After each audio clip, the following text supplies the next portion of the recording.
Hi everybody, it's Allison here. Now, I don't know about you, but I love the smell of fresh bread. There's nothing better, and it comes out of the oven and you eat it and it just melts in your mouth and it's so good. I have one of the best recipes in the world for bread. But if you're anything like me, I'm a busy mom, I don't have a whole lot of time, and I had a bad track record with bread. I'll be honest. Have you ever tried to make bread by hand and you ended up getting building materials, aka bricks? That was me. I mean, I would try to make Parker house rolls and I would end up with paperweights. And then I discovered bread machines and my whole life changed. I had started out with cookbooks for bread machines, and then I found that I could convert almost any normal recipe into something that would work with a bread machine. So today I'm going to show you how to make the most awesome Parker house rolls, hamburger buns, hot dog buns. This recipe works for all of them and they are so good they disappear literally within seconds from the plate. This is my favorite cookbook right here, Better Homes and Gardens. This is the new cookbook. I've had this one for years and years and years, and on page 50 is the recipe for dinner rolls. Unfortunately, it only tells you how to do it by hand, and I would fail miserably every single time that I would try it. But I'm going to show you how to do it in the bread machine. You're going to love it, I promise. The first step to awesome bread, awesome buns that are homemade and super soft is a cup of milk, a third cup of sugar, and a third cup of margarine, shortening, or butter. I prefer butter, real butter, but today I only have margarine. So I'll get these into the pot and we'll get going. I've found that one of the easiest ways to measure out butter, because it is, well, like this, is to put it in the measuring cup with the milk. So I need a third cup of this stuff. So I'm going to let it sit in there. And you'll notice that the level rises as we go. I had 1 cup of milk to start with.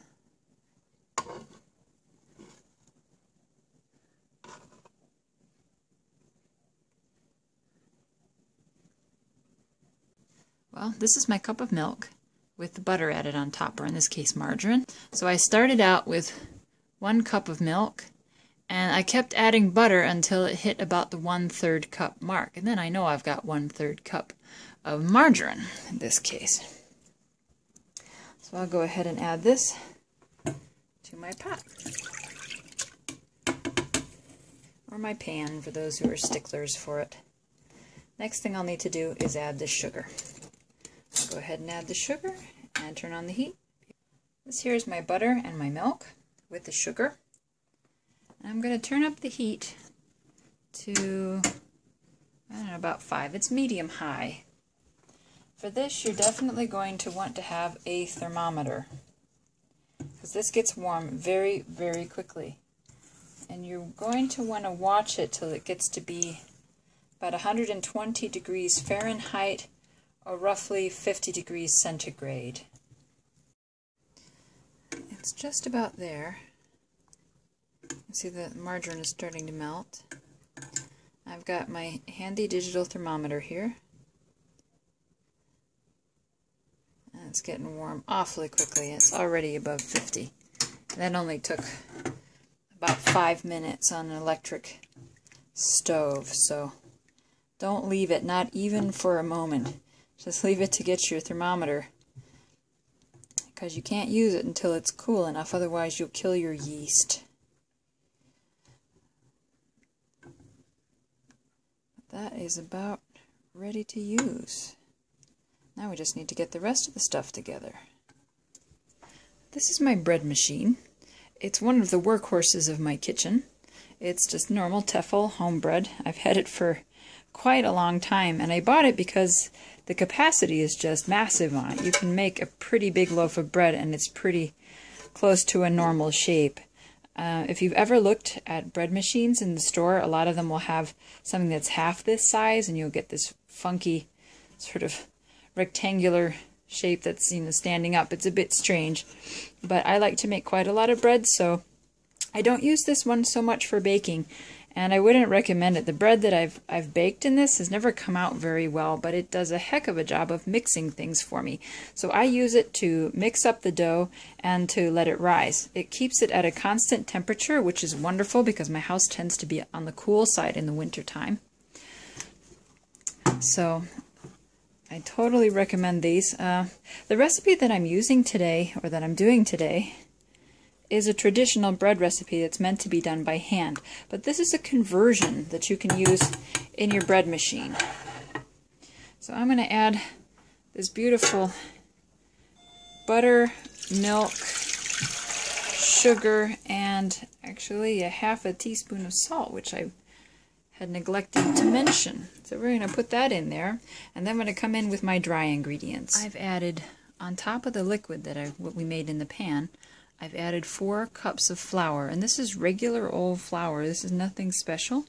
Then I'm going to add about 2 1/4, 2 1/2 teaspoons of dry active yeast.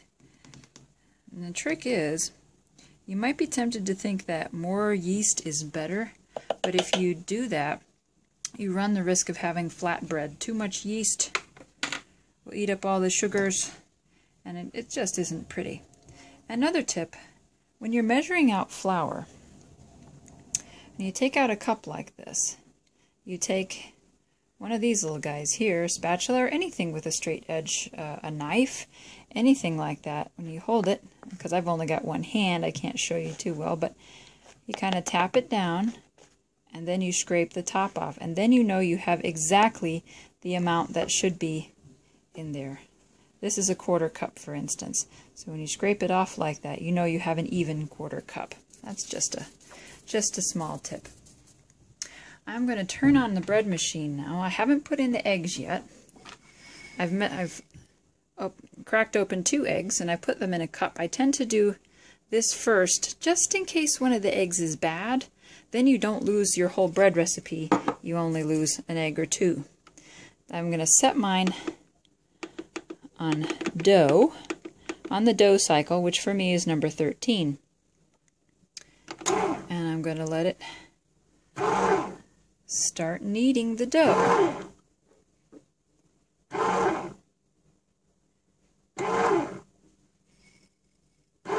going to let it get a good start. I'm going to go ahead and add my eggs. I'll mix them up nice.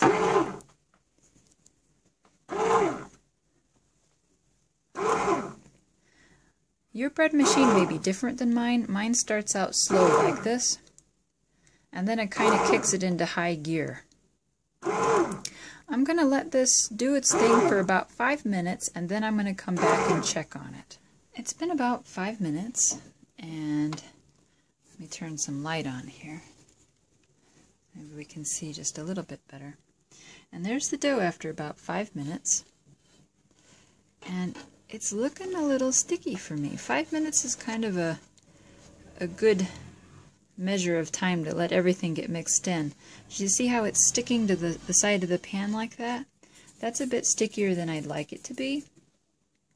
So I'm going to go ahead and add a little more flour. This is a 1/4 cup, and I think that'll probably do the trick. My machine is currently resting. After 5 minutes, the machine stops and lets the gluten develop in the dough. But it will start to roll again pretty soon, and I'll come back and check on it again in another 5 minutes, and we'll see what we have. After another 5 minutes, you'll see that this starts to get much smoother. It won't be as stippled as it looks now, and that's the way we'll want it to look. We'll be back in a bit. You can see my bread machine, the dough is split into 2, and it's okay to mess with your dough while it's in the machine. It's not going to hurt anything. You can mess with it, and it's fairly forgiving. And it only started rolling about a minute ago. You can see it already looks better. You give it time, and it'll really start to come together and smooth out. Where it starts to look like a really good dough, and it smells really good. It smells delicious, I have to say. It almost makes you want to eat it raw.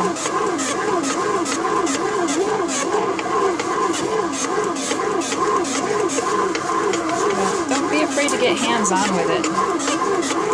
Okay, I'm not suggesting that you put your fingers in the flappers or anything and break your fingers, but, you know, within reason, you can go ahead and move the dough around. And you can see that that's starting to come together really nice. Okay, time is up, and it's time to see what we've got. It's not bad. It could have risen a bit more, but it looks pretty good. It's about double, I suppose. I've had it sometimes where it's risen to the top. Okay, so I've got my bread here. I've taken it out of the bread machine, and I happen to have this very nice baking board that pulls out from the counter. And I'm going to go ahead and turn this upside down. Let's see. Oh, it came out.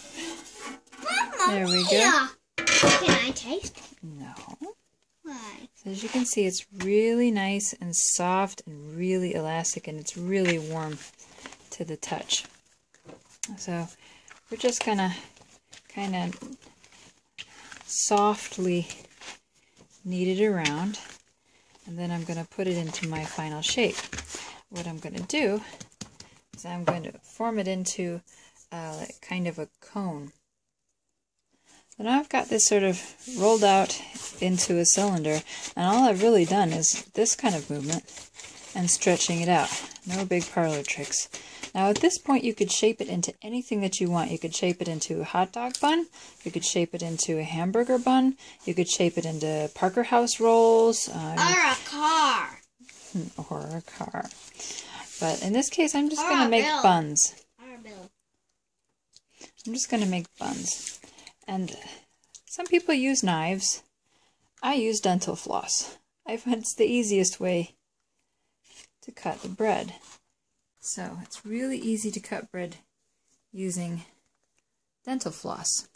You go up and under, and you wrap the string around, cross over like this, and you simply pull. And what you get is a perfectly cut little piece of bread. And I'm going to keep on, pull hard. There. Perfect. Nice one. And we'll just keep going through all the rest of these until we get them all now cooked. We've got all the bread, all the dough cut into pieces, and I like to leave them this way because they rise pretty nicely, and then they're really good for making sandwiches out of, for instance. They're going to rise quite a bit, or they better rise. We'll put them on the tray. I use baking paper, parchment paper, for baking.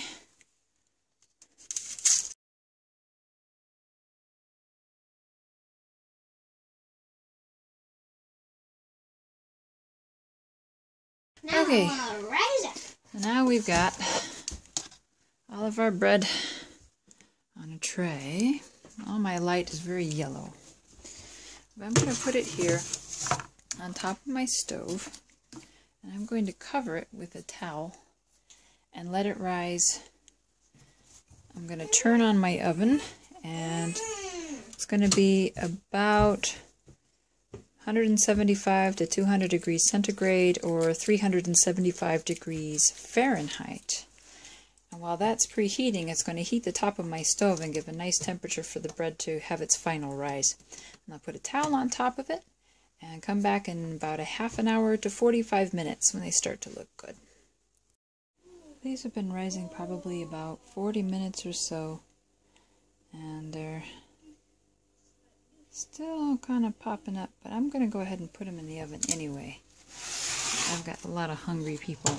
You see, I have the world's tiniest oven here. It only has 2 burners and a very small oven. There. So we'll go ahead and put that in for probably about 15 minutes. They're out of the oven. They were in there a little less than 15 minutes. When they're golden brown on the top, then you know that they're ready. And see, they've risen quite a lot during the baking process. And we can just pull them apart. And once they cool a little bit, I'll cut one open for you so you can see what they look like inside. These are super soft. Oh, look at that. Isn't that just gorgeous looking? Super, super gorgeous. They're really, really soft. Really, really hot, but You can see the bread there. Really tasty. Let's see if I can do a one-handed cut. Okay, there you can see the inside. Nice and spongy, really soft, and very buttery flavor. These are great for bratwursts if you make them the right size. They make wonderful hamburger buns. I mean, the flavor will knock your socks off. I'm not even exaggerating. These are incredibly good. And they're pretty easy when you let the bread machine do most of the work. You let it do the rising. All you need to do is throw in the ingredients and then shape the buns and throw it in the oven. And in 12 to 15 minutes in the oven, you've got beautiful looking dinner rolls, a golden brown top with a smooth and wonderful buttery taste. Give it a shot, see how it goes, and let me know.